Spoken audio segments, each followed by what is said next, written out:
कि आप सुबह उठकर अपना ब्रेकफास्ट और बाकी का काम पूरा करके ऑफिस या स्कूल जाने के लिए तैयार हो रहे हो और घर से बाहर निकलते ही आपको अपने आसपास किस तरह का जानवर देखने मिलेगा। 90% ऑफ द केस में डॉग्स, कैट्स और बर्ड जैसे जीव ही देखने मिलेगा। लेकिन अगर आपको इन जानवरों के साथ साथ डायनासोर्स भी देखने को मिले तो कैसा होगा। अब डायनासोर्स का 21वीं सदी में एग्जिस्ट करना तो बिल्कुल ही नामुमकिन लगता होगा, लेकिन आप जानकर हैरान हो जाएंगे कि डायनासोर्स को आज के समय फिर से जिंदा कर पाना काफी हद तक पॉसिबल है। और तो और साइंटिस्ट इनके ऊपर सीरियस लेवल पर काम भी शुरू कर चुके हैं और साल 2050 के अंदर इन डायनासोर्स को फिर से देख पाना संभव होगा। तो इनकी पूरी सच्चाई को जानने के लिए इस वीडियो के अंत तक बने रहिए। तो इन डायनासोर्स को फिर से जिंदा करने के लिए हमें सबसे पहले जो चीज चाहिए होगा वो है डायनासोर्स का डीएनए।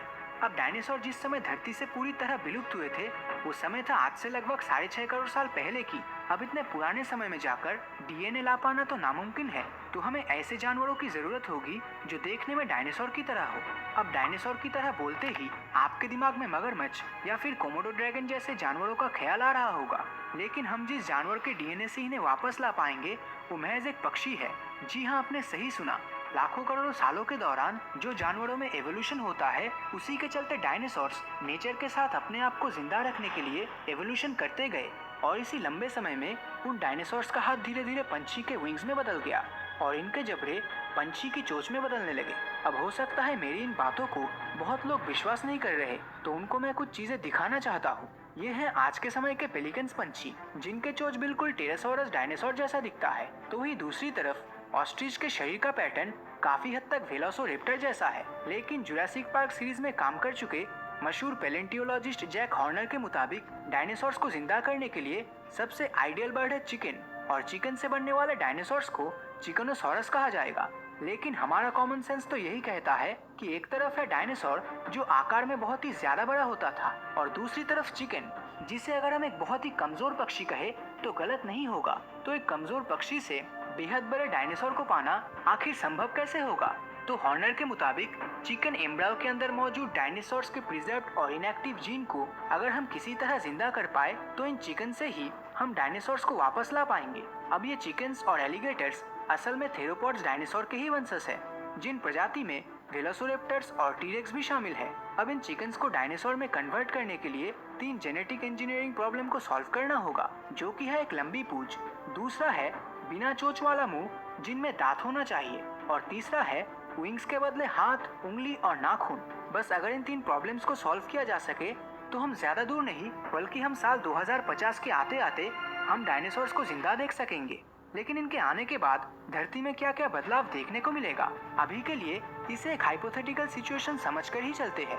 तो इन डायनासोर्स के फिर से जिंदा होने के बाद सबसे पहले वही होगा जो डायनासोर्स की मूवी में हुआ था, मतलब एक सचमुच का जुरासिक पार्क ओपन होगा और जिस तरह हम चिड़ियाघरों में घूमने के लिए जाते हैं उसी तरह हम इन जुरासिक पार्क में जाएंगे। इनमें से कुछ डायनासोर्स को एग्रीकल्चर यानी खेती में इस्तेमाल किया जाएगा, खासकर डिप्लोडोकस डायनासोर को, जो कि एक शाकाहारी जीव है। काउस की जगह इन जानवरों से खेती करवाने से फूड प्रोडक्शन भी अब पहले से काफी ज्यादा होगा। लेकिन जो डायनासोर्स मांसाहारी है उनको हमारे इकोसिस्टम में बहुत ही संभल कर रखना होगा, नहीं तो ये मांसाहारी डायनासोर्स किसी भी जीव को जिंदा नहीं छोड़ेगा और हमारा फूड चेन पूरी तरह बिगड़ जाएगा। लेकिन प्लेसियोसोरस और मोजासोरस जैसे डायनासोर्स जो समुद्रों में रहते थे वो समुद्रों में आसानी से रह सकेंगे। लेकिन हमें यह भी ध्यान में रखना चाहिए कि इन एक्वाटिक एनिमल्स की भूख काफी ज्यादा होती है, तो इनके खाने के लिए समुद्रों में मछलियाँ कम भी पड़ सकती है।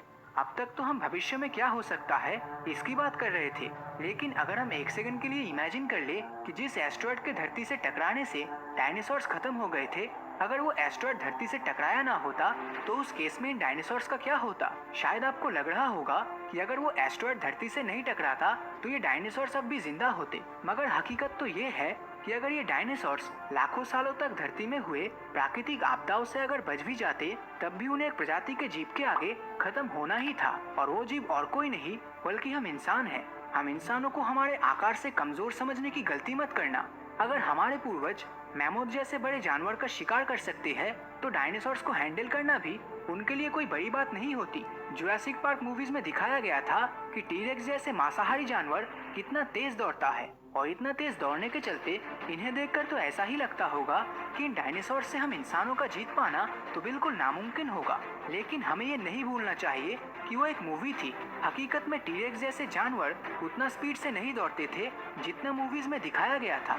रिसर्चर्स ने टीरेक्स के स्केलेटन को अच्छे से एनालाइज और कैलकुलेशन करके इस नतीजे पर पहुंचा कि इनके दौड़ने का average speed 20 kilometre per hour के आसपास होता था। तो अगर इस स्पीड को हम आज के समय इस धरती पर मौजूद फास्टेस्ट मैन यूसेन बोल्ट के स्पीड के साथ कंपेयर करें तो उनका हाईएस्ट स्पीड था 44.72 किलोमीटर पर आवर। तो अगर हम इसके आधे स्पीड से भी दौड़ सके तो तब भी हम टीरेक्स से आगे ही रहेंगे। इससे यही पता चलता है कि मूवीज में डायनासोर्स को जितना खतरनाक दिखाया गया था हकीकत में वो खतरनाक तो थे मगर उतना नहीं। तो अगर डायनासोर्स इन सभी मुश्किलों का सामना करके जिंदा बच भी जाता तो या तो इनकी भूख ही इनको मार डालती या फिर एवोल्यूशन के चलते इनके आकार बहुत छोटे हो जाते। कहा जाता है पहले के समय महामानव भी हुआ करते थे जो आकार में आज के इंसानों से काफी बड़े होते थे और समय के साथ साथ वो छोटे होते गए। तो ही सेम चीज डायनासोर्स के साथ भी होता और अगर ऐसा ना हो पाता तो सबसे पहले जो डायनासोर आकार में ज्यादा बड़े होते वही सबसे पहले विलुप्त हो जाते, क्योंकि ब्रेसियोसॉरस और डिप्लोडोकस जैसे बड़े जानवरों के पास खाने के लिए शायद सफिशिएंट खाना ही नहीं बचता और वो भूख से ही मर जाते। समय के साथ सभी जीव विलुप्त हो जाएंगे ये भी जरूरी नहीं है, क्योंकि आज भी धरती पर ऐसे बहुत से जीव है जो कई करोड़ों सालों से धरती पर सरवाइव कर रहे हैं। तो उस जमाने के डायनासोर्स अगर आज जिंदा होते तो वो आकार में काफी छोटे होते। तो आपके मुताबिक क्या नेचर से खिलवाड़ करके हमें फिर से डायनासोर को जिंदा करने की कोशिश करनी चाहिए या फिर रिसर्चर्स को इस प्रोजेक्ट को बंद कर देना चाहिए? अब इनके फायदे और नुकसान दोनों ही है जो कि आपको वीडियो के दौरान पता चल ही गया होगा। लेकिन इस मामले में आपकी राय नीचे कमेंट करके जरूर बताएं। तो अगर